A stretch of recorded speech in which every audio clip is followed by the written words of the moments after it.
Hello guys, good evening and welcome to engineers academy. मैं हूं शैलेश वैद्य और आप लोगों का स्वागत करता हूं आज के मेरे सेकंड लेक्चर में थर्मोडायनेमिक्स के, जहां पे हम लोग आज बात करेंगे फर्स्ट चैप्टर में ही आगे के टॉपिक्स में। पिछले वीडियो में हम लोगों ने बात करी थी थर्मोडायनेमिक्स की, डिफरेंट लॉज ऑफ थर्मोडायनेमिक्स की। उसके बाद हम लोगों ने बात करी थी about your extensive and intensive properties. फिर हम लोगों ने डिटेल में समझा था मैक्रोस्कोपिक माइक्रोस्कोपिक अप्रोच के बीच का डिफरेंस और ऐसी बहुत सारी चीजें। आज उससे आगे बढ़ते हैं और चलिए let's start with the topic of energy in transition. देखिए, एनर्जी क्या होता है? We are being taught from the childhood that energy is nothing but the capacity to do work. कार्य करने की क्षमता को हम लोग एनर्जी बोलते हैं अलग अलग फॉर्म में। तो यहाँ पे जब हम लोग थर्मोडायनेमिक्स की बात करेंगे, so will talk about the energy transfer between the system and surrounding. या तो हम लोग बात कर सकते हैं सिस्टम और सराउंडिंग के बीच में जो एनर्जी ट्रांसफर होगा, और या तो एक सिस्टम से दूसरे सिस्टम के बीच में जो एनर्जी ट्रांसफर होगा। तो बेसिकली हम लोगों को ये समझना है दैट थर्मोडायनेमिक्स में एनर्जी ट्रांसफर जो होता है वो दो तरीकों से हो सकता है। दो तरीकों से कैसे हो सकता है? एक हो सकता है आप लोगों का हीट, और दूसरा हो सकता है आप लोगों का वर्क। यहाँ पे मैं लिख देता हूं एनर्जी ट्रांसफर दो तरीकों से ही हो सकता है थर्मोडायनेमिक्स के लिए। एक हो सकता है आप लोगों का heat and the second one can be work, जिसके बारे में हम लोगों को डिटेल में बात करनी है। Third form of energy transition आप लोग बोल सकते हो मास ट्रांसफर के साथ भी होती है, पर वो हम लोग एचएमटी में अलग से पढ़ेंगे, वो थर्मोडायनेमिक्स के स्कोप में नहीं है। मास के साथ भी एनर्जी ट्रांसफर होती है। अब यहाँ पे वर्ड लिखा हुआ है एनर्जी इन ट्रांजिशन। इनको एनर्जी इन ट्रांजिशन क्यों कहा जाता है? क्योंकि जब हम लोग एनर्जी की बात करते हैं तो we study about the kinetic energy, potential energy और etcetera.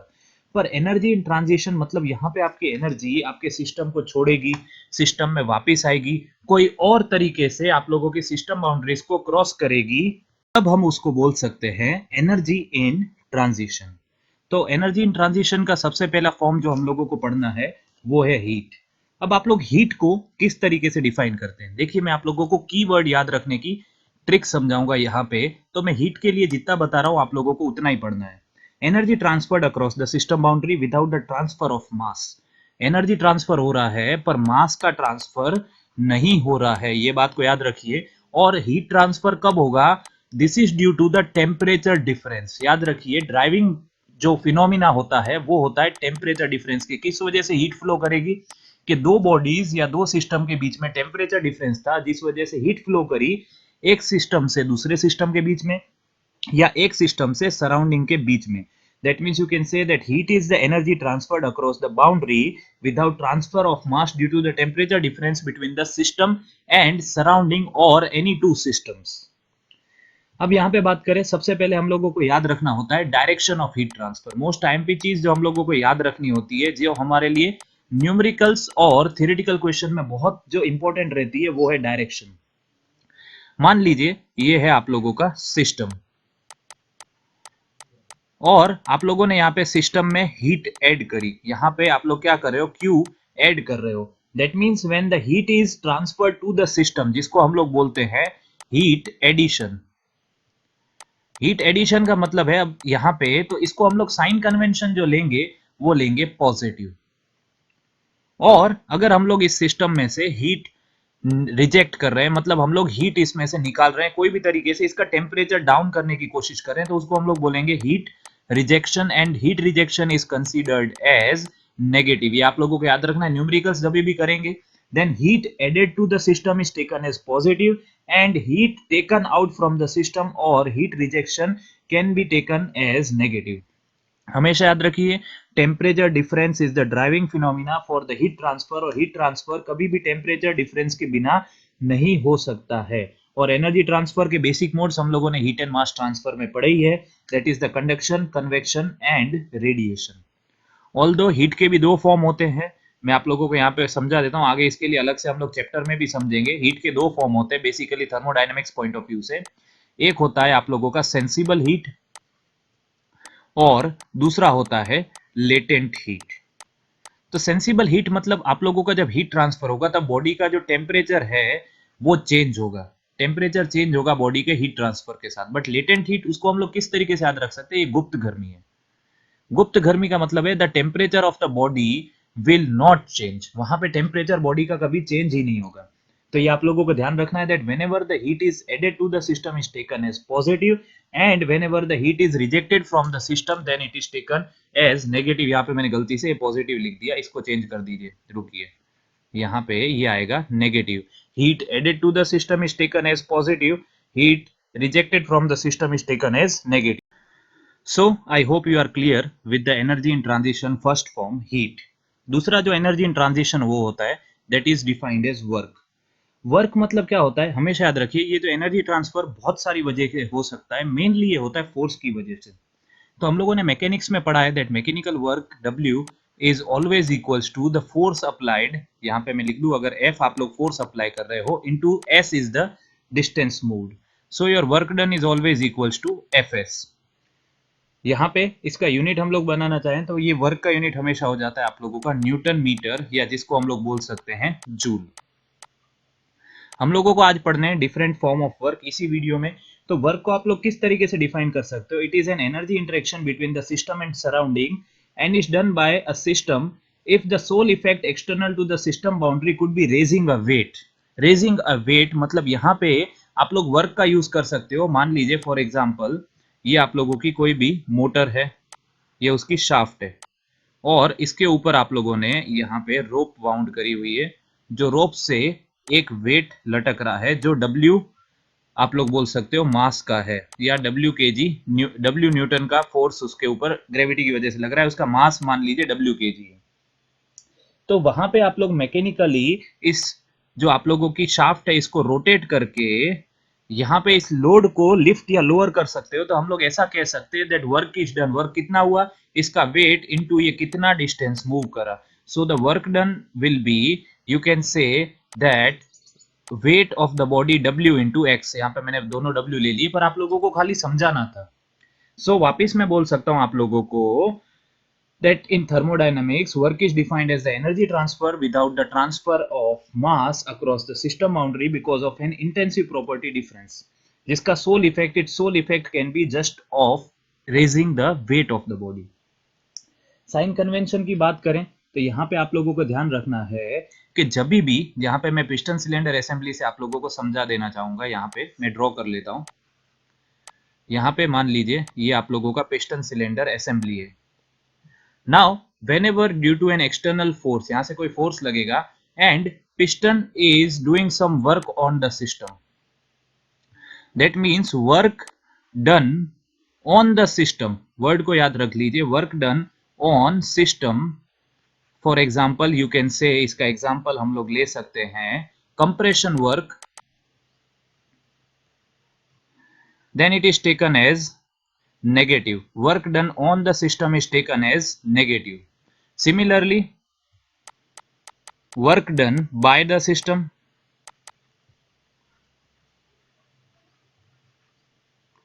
is taken as positive।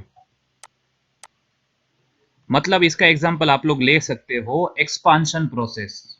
Piston cylinder के एग्जांपल से समझना हो जाएगा, ये हो जाएगा आप लोगों का पॉजिटिव वर्क। मतलब हम लोग कंप्रेशन में इसका सीधा एग्जांपल देना चाहूंगा, अगर आप लोगों को कोई भी ये गैस को या लिक्विड को कंप्रेस करना है तो आप लोगों को एक्सटर्नल फोर्स लगाना पड़ेगा, मतलब आप लोगों को वहां पे अपना एफर्ट लगाना पड़ेगा, you should pay something for compression. और एक्सपांशन के लिए वहां पे अंदर से हम लोगों को इंटरनल फोर्स मिल रहा है, ऐसा हम लोग समझ सकते हैं। So always remember, work done by the system on the surrounding is, surrounding के ऊपर कर रहा है, मतलब work done by the system is taken as positive while work done on the system is taken as negative.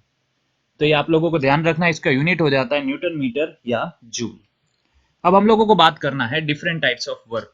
सबसे पहला और important form of work जो है हमारे कोर्स में वो है शाफ्ट वर्क। शाफ्ट वर्क को आप लोग यहाँ पे समझ सकते हो इस फिगर के साथ, that energy transmission with a rotating shaft. इसको हम लोग बहुत सारे इंजीनियरिंग एप्लीकेशंस में देख सकते हैं, जैसे आप लोगों का कंप्रेसर हो गया, turbine, engine, pump, fans, blower and number of devices.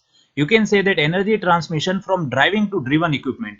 एक आप लोगों का होगा ड्राइविंग इक्विपमेंट जिसको इनपुट मिला है, और ये उसको कन्वर्ट करके फोर्स को देगा to the driven equipment, rotating force को देगा through the rotating shaft is defined as shaft work. वापिस मैं आप लोगों को डिफाइन कर सकता हूं इसको, energy transfer from the driving to the driven equipment through the rotating shaft is known as the shaft work. तो ये आप लोगों को ध्यान रखना है।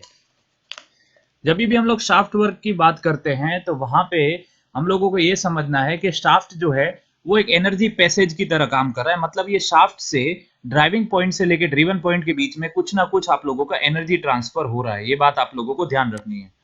ओके, तो ये बात के हिसाब से यहाँ पे हम लोग समझना चाहें तो मान लीजिए कि आप लोगों की शाफ्ट जो है वो n आरपीएम पे रोटेट कर रही है, और हमेशा याद रखिए जो एफ फोर्स है ये इसके टेंजेंशियली लग रहा है। एफ फोर्स कहाँ लगेगा? उसके टेंजेंशियली। तो हम लोगों को वर्क डन निकालना है। तो जब आप लोगों के रोटेटिंग पोर्शन आ जाता है तो वहां पे हम लोग निकालते हैं टॉर्क।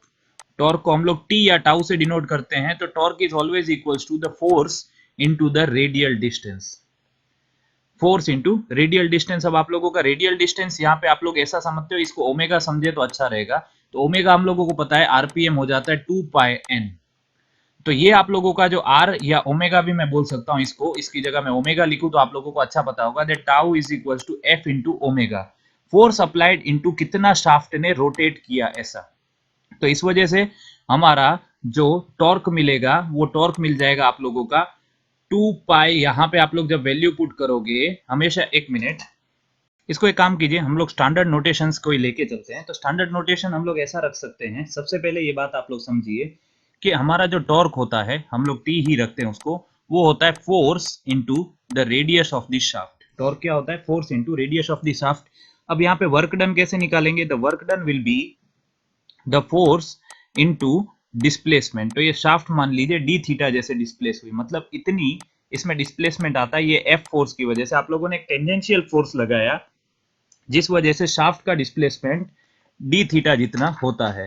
अब यहाँ पे आप लोग क्या कर सकते हो कि इसका आप लोग इंटीग्रेशन कर सकते हो वर्क डन निकालने के लिए, और एफ की जगह आप लोग वैल्यू पुट कर सकते हो वहां पे टी अपॉन आर की वैल्यू। ओके, तो यहाँ पे आप लोग ये कर सकते हो, ये हो जाएगा work done F R into D theta हो जाएगा, टॉर्क इंटू डी थीटा आप लोग ऐसा बोल सकते हो।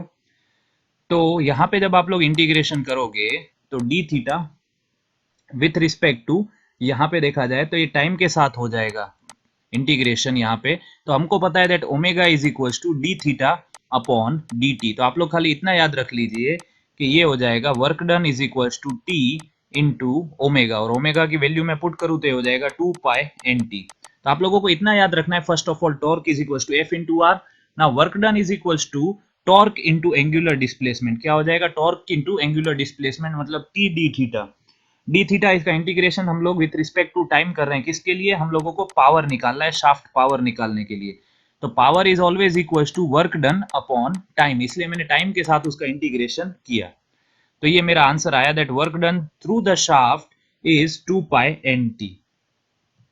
आगे बढ़ते हैं। सेकेंड टाइप ऑफ वर्क जो हमको जो पढ़ना है वो है flow work. Flow work for example यहाँ पे समझ लीजिए एक पिस्टन सिलेंडर असेंबली है, वो इस लिक्विड को धक्का मार रहा है इस सिस्टम से बाहर। You can say that flow work is the work required to move the mass of fluid into or out of the system. याद रख लीजिए flow work is the work required to move the mass of fluid into or out of the system. चलिए figure के हिसाब से नहीं, मैं एक आप लोगों को अलग फिगर से ये समझाता हूँ, बहुत अच्छे से आप लोग समझ जाएंगे। उसके साथ यहाँ पे मैं बना लेता हूँ एक आप लोगों के लिए पिस्टन सिलेंडर छोटा सा।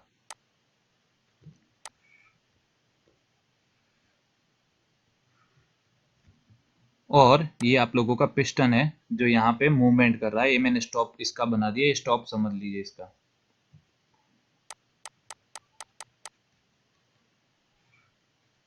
ये इस तरीके से रेसिप्रोकेट यहाँ पे हो सकता है, और ये बन जाएगा आप लोगों का वाल यहाँ पे। तो मान लीजिए यहाँ पे आप लोग एक लिक्विड जो है वो पी प्रेशर एक्सर्ट कर रहा है इस पिस्टन के ऊपर। कितना प्रेशर लगा रहा है? पी।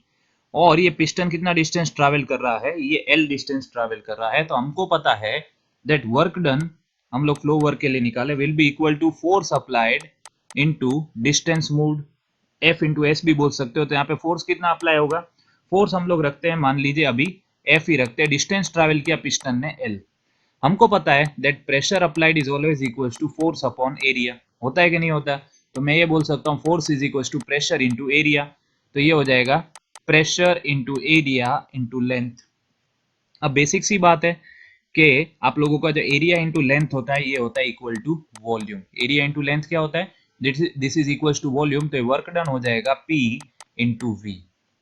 वर्क का यूनिट तो जूल ही रहेगा। Always remember the flow work is equal to P into V. ये डेरिवेशन याद रखिए। Always remember that your flow work is taken as P into V. और इतना भी याद रखिए, whenever the fluid enter into the system, जब आप लोगों का फ्लूइड सिस्टम के अंदर एंटर करता है, याद रखिए जब कोई भी फ्लूइड सिस्टम के अंदर एंटर करता है, that means work is done on the system by the fluid.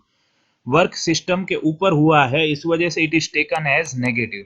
And whenever the fluid leaves the system, that is work is done by the system on to the surrounding, मतलब वो exit करेगा, then it is taken as positive. ये दो sign convention आप लोगों को दिमाग में बिठा लेने हैं। तो I hope you are clear with the flow work also. Third type of work जो है वो है बाउंड्री वर्क। बाउंड्री वर्क एक इस टाइप का आप लोग समझ सकते हो कि आप लोग सिस्टम और सराउंडिंग के बीच में जो मूविंग बाउंड्री से वर्क करवा रहे हो, इस वजह से हम लोगों को जो वर्क मिल रहा है उसको हम लोग बोलते हैं बाउंड्री वर्क।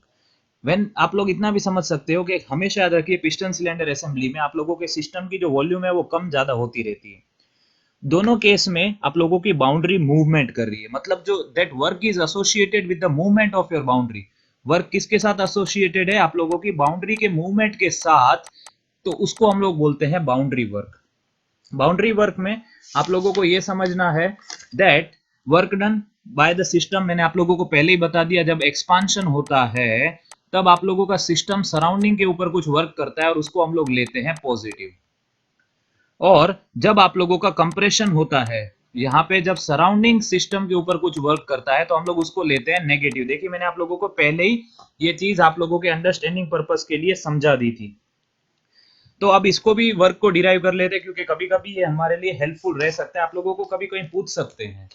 तो ये मान लीजिए that your work done W is equals to, यहाँ पे मैं छोटा सा एलिमेंट लेता हूं DW, वर्क का will be equal to force applied into distance move या डिस्टेंस ट्रैवल। अब फोर्स क्या हो जाएगा? P into cross sectional area into distance. मान लीजिए मैंने इतना डिस्टेंस लिया, ये DS ये DS बोलिए आप या DX बोलिए, कुछ भी बोल सकते हैं। तो ये हो जाएगा P into A into DX। Area कितना हो जाएगा? ये पिस्टन का जो ये क्रॉस सेक्शनल एरिया हमारा साइड व्यू में पूरा दिखेगा। ये सर्कुलर हो सकता है, रेक्टेंगल हो सकता है, कुछ भी हो सकता है। अब हम लोगों ने पिछले केस में भी बोला था दैट A इंटू DX ये क्या बन जाती है हमेशा? Volume. Area into any dimension volume, मतलब ये बन जाएगा PdV। That means always remember work done in the boundary work will also be equal to PdV। और एक ये फॉर्मूला भी बन जाता है वर्क डन फाइंड करने के लिए, जिसके ऊपर न्यूमेरिकल्स बहुत सारे आते हैं। That work done from state 1 to 2 is equals to integration of P1 to P2 PdV। मैं वहां पे आप लोगों को ओपन सिस्टम और क्लोज सिस्टम के लिए अलग अलग ये सिखाऊंगा। Next is the electrical work. यहाँ पे आप लोगों को याद रखना है whenever I ampere current is flowing through the resistance R across the potential difference of volt, then work done जो होगा W is always equals to I square R। ये आप लोगों को ध्यान रखना है that work done is always equals to I square R and VI is done on to the system. ये आप लोगों को इतनी वैल्यू याद रखनी ओम्स लॉ के ऊपर से मिल रही है। अब हम लोगों को पता है, मैंने आप लोगों को क्या किया कि V वर्क डन एक्चुअली तो होता है कि V इंटू आई, पर V की वैल्यू जो होती है यहाँ पे मैं पूरा डिराइव ही करा दूं कि वर्क डन वैसे होता है V इंटू आई, पर हमको पता है V is equal to I R, तो मैं I into I R value डालूंगा तो ये बन जाएगा I स्क्वायर R। और हमको पता है कि दैट I की वैल्यू जो है वो आप लोग अगर करना चाहो तो V is equal to I R बनता है, I की वैल्यू हो जाएगी V बाय आर। वापिस हम लोग उल्टी वैल्यू पुट कर रहे हैं, तो इसको हम लोग ऐसे भी लिख सकते हैं कि V square upon R square into R। तो ये कट होके क्या बन जाएगा? V square upon R। तो आप लोग दो कंडीशन याद रख सकते हैं, या तो I स्क्वायर R याद रख सकते हैं, या तो V स्क्वायर अपॉन R ये वर्क डन की वैल्यू याद रख सकते हैं। ये इसके न्यूमेरिकल बहुत बार आते हैं कि आप लोग इलेक्ट्रिकल वर्क दे रहे हो सिस्टम और सराउंडिंग को, इस तरीके से आप लोग कैलकुलेट कर सकते हो। इसका स्टेटमेंट हम लोग बोल सकते हैं if two bodies are each in thermal equilibrium with a third body. जैसे फॉर एग्जांपल टू बॉडीज, मतलब B is in thermal equilibrium with A and C is also in thermal equilibrium with A, then both of them are also in thermal equilibrium with each other. That means B and C are in thermal equilibrium with each other. ये statement आप लोगों को पक्का याद होगा. इस statement का हम लोग यूज करते हैं to define the concept of temperature. तो यहाँ पे आप लोगों को वापिस से समझना है, when two bodies are in thermal equilibrium with a third body, then they are also in thermal equilibrium with each other. ये आप लोगों को ध्यान रखना है. सो जो जीरथ लॉ ऑफ थर्मोडायनेमिक्स है ये बहुत इंपॉर्टेंट है to determine the concept of temperature. ये टेम्परेचर मेजरमेंट का बेसिस बनाने में हमारी मदद करता है. हम लोग इसके ऊपर से टेम्परेचर स्केल का काम कर सकते हैं. Permits to test the equality of temperature. किस तरीके से कर सकते हैं, यहाँ पे मान लीजिए आप लोगों ने दो बॉडी ले लिए. ऐसा हम लोग मान लेते हैं कि यहाँ पे एक बकेट है जिसमें कुछ लिक्विड भरा हुआ है और यहाँ पे दूसरे बकेट में भी लिक्विड भरा हुआ है. फॉर एग्जाम्पल अगर आप लोग इसको बोलते हो सिस्टम ए और सिस्टम बी, तो इन दोनों के बीच में इक्विलिब्रियम इस्टेब्लिश हो गया है या नहीं हो गया, इक्वलिटी है या नहीं, तो उसके लिए आप लोग किसका यूज करोगे, एक थर्ड सिस्टम का, that will be your thermometer. तो थर्मोमीटर टेम्परेचर मेजर करेगा इसका और इसका. अगर दोनों सेम आते हैं, दैट इज अगर ये फॉर एग्जांपल 40 डिग्री में मानता हूं, दोनों का सेम आता है temperature, that means you can say that both are in thermal equilibrium with each other. तो इसी वजह से the zeroth law of thermodynamics आप लोगों को इतना याद रखना है, this law is the basis of temperature measurement. Whenever two bodies are in thermal equilibrium with a third body, then they are also in thermal equilibrium with each other. उसके बाद सबसे इंपॉर्टेंट टॉपिक जिसके questions examination में आते ही हैं, आप लोगों ने भी पढ़ा ही होगा, पाथ फंक्शन, पॉइंट फंक्शन. ये तो हम लोगों को एग्जामिनेशन में देखने को ही मिलता है. सबसे पहले हम लोग बात करें पाथ फंक्शन की. A quantity whose value depends upon the two end states of the process and on the particular path followed during the process is known as path function.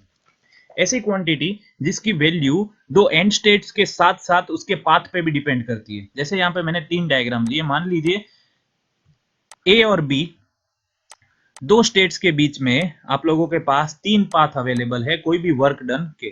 कोई भी आप लोगों ने ग्राफ ले लिया, जैसे फॉर एग्जांपल यहाँ पे पीवी डायग्राम आप लोगों ने ले लिया है. क्योंकि पीवी डायग्राम क्यों लेते हैं, क्योंकि वहां पे हम लोगों को अगर वर्क डन निकालना हो तो आप लोग उसको हॉरिजॉन्टल एक्सिस तक स्ट्रेच करके वर्क डन निकाल सकते हैं. तो कोई भी पाथ फंक्शन की क्वांटिटी होगी ना, उसका सीधी सी बात है कि अगर हम लोग उसका वर्क डन निकालना है, तो मैं ए से बी इस रास्ते से गया तो उसका वर्क डन कितना आएगा, एरिया अंडर द ग्राफ, मतलब इतना आएगा.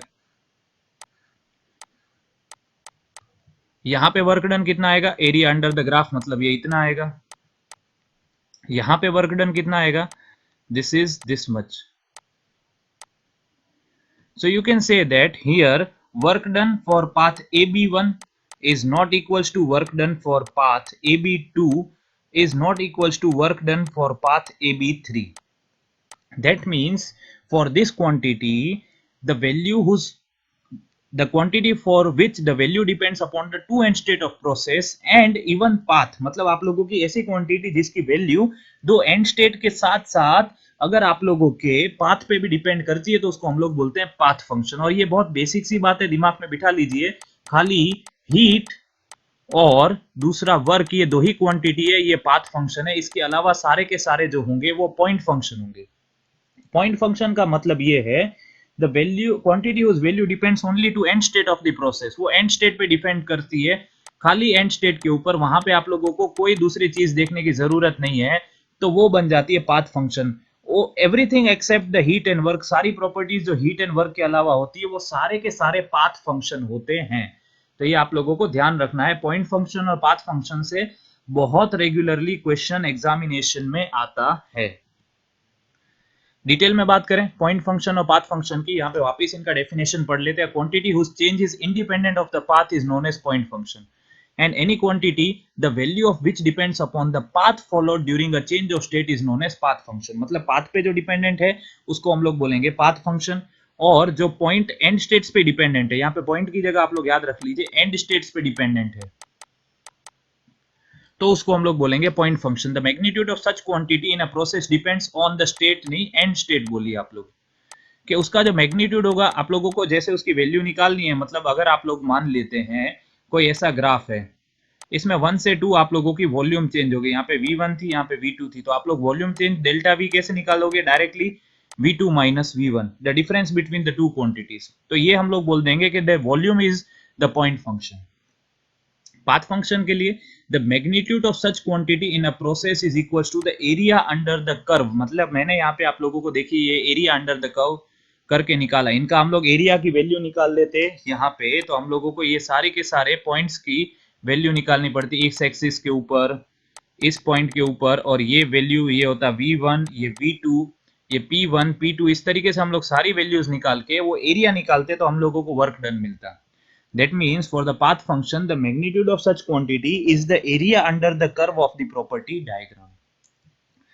They are exact differentials. Exact differential का मतलब ये है that delta v is equals to, मैं लिख सकता हूँ v1 v2 minus v1 is equals to, मैं लिख सकता हूँ integration 1 to 2 dv, क्योंकि वो यही आंसर आता है। बट दे आर इनएग्जैक्ट डिफरेंशियल, तो मैं इसको इनएग्जैक्ट डिफरेंशियल है कहने का मतलब ये है that I can say that only delta W is equals to integration 1 to 2 PdV। मैं इसको delta W, ये बड़ा वाला डेल्टा नहीं बोल सकता, आप लोग खाली इतना याद रख लीजिए।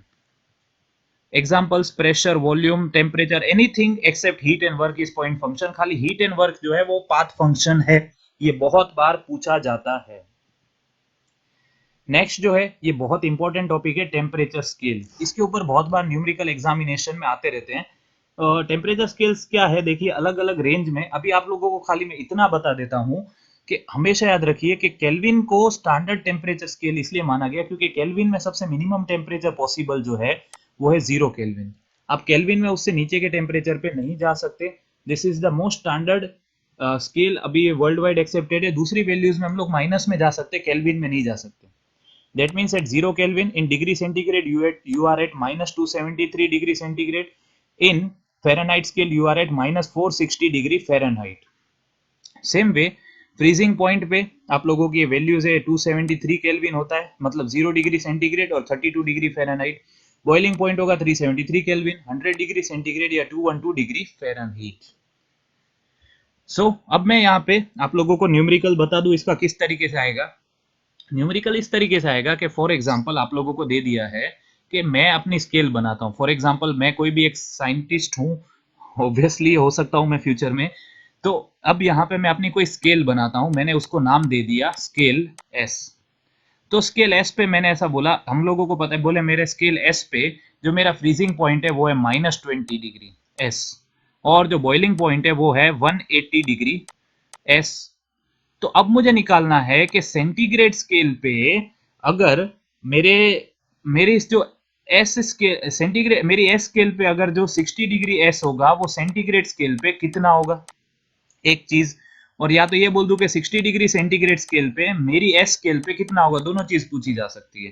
तो हम लोग ये मान के चलते हैं कि ये वाला केस आप लोगों को एग्जामिनेशन पूछा है, एसएससी जेईई में क्वेश्चन भी आया है, पीछे जाके मैं करवाऊंगा। तो हम लोगों को उसको किस तरीके से लिखना है, जैसे हम लोगों को पता है that freezing point in degree centigrade scale is 0 degree, और मैंने जो अपनी स्केल बनाई उसमें मैंने लिखा है -20। यहाँ पे बॉइलिंग पॉइंट बन जाएगा, ये बन जाएगा कितना 100 डिग्री सेंटीग्रेड, और मैं यहाँ पे बोल रहा हूँ इसको 180 डिग्री एस, ये 20 डिग्री एस, ये 180 डिग्री एस। तो अब मेरे को ये निकालनी है कि 60 डिग्री सेंटीग्रेड पे ये टेम्परेचर मेरी स्केल पे कितना होता है। तो मतलब मैं इसको किस तरीके से निकाल सकता हूँ, देखिए।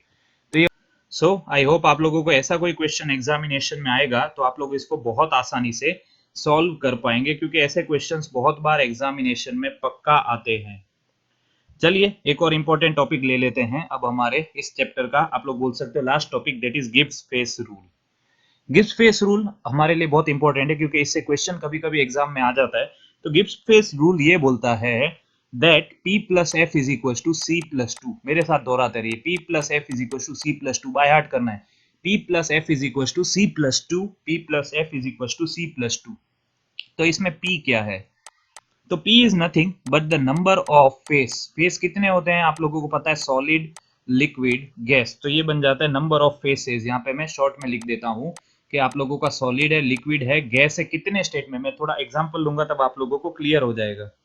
इस रूल से हम लोग निकालते क्या है कि हम लोग ऐसा डिग्री ऑफ फ्रीडम निकाल सकते हैं कितने इंडिविजुअल इंडिपेंडेंट इंटेंसिव प्रॉपर्टी चाहिए आपके सिस्टम को डिफाइन करने के लिए। याद रखिए गिब्स फेस रूल क्या डिफाइन करता है कि आप लोगों को कितने इंडिपेंडेंट इंटेंसिव प्रॉपर्टीज की वैल्यू चाहिए आप लोगों के सिस्टम के स्टेट को डिफाइन करने के लिए, वो हम लोगों को पता चलता है गिब्स फेस रूल से। सो गिब्स फेस रूल में पी तो हो गया नंबर ऑफ फेस यहाँ पे, उसके बाद आप लोगों का जो सी है वो बन जाता है number of components. Number of components मतलब वहां पे कितने कंपोनेंट्स इन्वॉल्व है, तो ये बन जाता है नंबर ऑफ कंपोनेंट्स। और एफ हम लोगों को जो ढूंढ के निकालना होता है वो बन जाता है आप लोगों का degree of freedom. Degree of freedom मैंने जिसको अभी डिफाइन किया, minimum number of independent intensive property required to fix the state of system. याद रखिए, मिनिमम नंबर ऑफ इंडिपेंडेंट, याद रखना है वर्ड बहुत इंपॉर्टेंट है, independent intensive property, independent intensive property required to fix the state of the system, तो उसको हम लोग यूज करते हैं उसके लिए गिब्स फेस रूल। तो यहाँ पे गिब्स फेस रूल हम लोग किस किस चीज के लिए यूज कर सकते हैं, चलिए हम लोग इसको फाइंड करते हैं। इससे ट्रिपल पॉइंट ऑफ वाटर के ऊपर आप लोगों को कितने कोऑर्डिनेट जरूरी है। Triple point of water, triple point of water हम लोगों को, इसको अगर एग्जाम में पूछे कि भाई ट्रिपल पॉइंट ऑफ वाटर को डिफाइन करने के लिए आप लोगों को कितने इंडिपेंडेंट इंटेंसिव कोऑर्डिनेट चाहिए, तो हम लोगों को पता है ट्रिपल पॉइंट ऑफ वाटर जो होता है उस पे तीनों के तीनों फेज इंटरडिपेंडेंट होते हैं। सॉलिड, लिक्विड और गैस, हम लोग तीनों स्टेट वहां पे अचीव कर सकते हैं, तो पी तो हो जाएगा 3। आप लोगों का कंपोनेंट कितना है, वाटर ही है, एक ही कंपोनेंट है, फेज तो चेंज हुआ पर कंपोनेंट तो पानी है खाली, तो ये बन जाएगा P plus F is equal to C plus 2। हर बार लिखने की आदत रखिए, तो ये हो जाएगा 3 प्लस आप लोगों का f is equal to 1 plus 2। तो यहाँ पे जब आप लोग f निकालोगे तो वो हो जाएगा 3 माइनस 3 0। जब भी जीरो आए मतलब याद रखिए कि ट्रिपल पॉइंट एक फिक्स्ड पॉइंट है, आप लोग इसको क्लियरली डिफाइन कर सकते हो। आप लोगों को कोई भी अलग से इंटेंसिव इंडिपेंडेंट प्रॉपर्टी की जरूरत नहीं है इस पॉइंट को डिफाइन करने के लिए। वापिस से मैं बताऊंगा कि ट्रिपल पॉइंट ऑफ वाटर बोला गया, कोई भी ऐसा स्पेसिफिक पॉइंट आप लोगों को बोला गया, आप लोगों को डिफाइन करना है, तो वो बन जाता है उसका एक फिक्स्ड पॉइंट। जब डिग्री ऑफ फ्रीडम 0 आते हैं तब आप लोगों को कोई भी इंटेंसिव इंडिपेंडेंट प्रॉपर्टी की जरूरत नहीं है उसको डिफाइन करने के लिए। तो ये गिब्स फेस रूल की वैलिडिटी भी यहाँ पे चेक हो जाती है कि ये कितना सही तरीके से वैलिड भी है। एक और एग्जांपल ले लेते हैं, हम लोग ले लेते हैं अबाउट दो गैसेस का मिक्सचर को। आप लोग यहाँ पे, मैं इसको स्क्रीन को थोड़ा क्लीन कर दूं। हम लोगों को गिब्स फेस रूल पता ही है, P plus F is equal to C plus 2। बहुत इंपॉर्टेंट है गेट और इंजीनियरिंग सर्विसेज के लिए, बहुत सारे क्वेश्चंस आगे जाके इससे मैं आप लोगों को सॉल्व करवाने वाला हूं। तो यहाँ पे हम लोग ले लेते हैं एग्जांपल, मिक्सचर ऑफ दो गैसेज O2 और N2, of O2 and N2। चलिए जो जो मैं बताता जा रहा हूं, सबसे पहले दोनों की दोनों गैस है, मतलब आप लोगों का फेस तो 1 रहेगा। कंपोनेंट कितने हो गए, दो कंपोनेंट हो गए, एक होगा ऑक्सीजन और एक होगा नाइट्रोजन। तो यहाँ पे मैं लिख सकता हूँ P plus F is equal to C plus 2, मतलब P ये हो जाएगा 1 plus F is equal to 2 plus 2, ये हो गया 4, मतलब F is equal to 3। That means for the mixture of O2 and N2 to completely define it you required minimum 3 intensive independent property to fix their state। कितनी intensive independent property चाहिए, 3। ये word को याद रख लीजिए कि आप लोगों को कितनी इंटेंसिव इंडिपेंडेंट प्रॉपर्टी चाहिए। तो I hope I have made my point very clear. With this I think हमारी थियरी यहाँ पे पूरी हो जा रही है। कल के लेक्चर के लिए मैं आप लोगों के लिए न्यूमेरिकल लेके आऊंगा। अभी थोड़ा वीडियो लंबा हो जाएगा और हमारे पास अभी बहुत खासा अच्छा खासा समय है, और आप लोगों को दूसरे सब्जेक्ट्स के भी मैं वीडियो पोस्ट कर रहा हूं। इस वजह से देखिए कल के लिए मेरे पास कितने सारे क्वेश्चंस गेट इंजीनियरिंग सर्विसेज के अवेलेबल है आप लोगों को समझाने के लिए। सो फॉर दैट आप लोगों को क्या करना है, मेरे चैनल को सब्सक्राइब कर लेना है, बेल आइकन को प्रेस कर देना है, और रेगुलर अपडेट्स के लिए डेली 4 PM FMHM की क्लास है, 5 PM थर्मो की क्लास और 6 PM heat and mass transfer की क्लास, ये आप लोगों को ध्यान रखना है। सो इसका ही ध्यान रख के हम लोग आगे बढ़ते रहेंगे, यही शेड्यूल रहेगा अभी तक हमारे लिए। चलिए मैं आप लोगों से विदा लेता हूं। वीडियो को लाइक जरूर करें, शेयर करें, और अपने दोस्तों को बोले कि इसके साथ जुड़े। जय हिंद एंड जय भारत। हो सकता है 100 minus 60 upon 100 minus 0 is equals to 180 minus x upon 180 minus 20।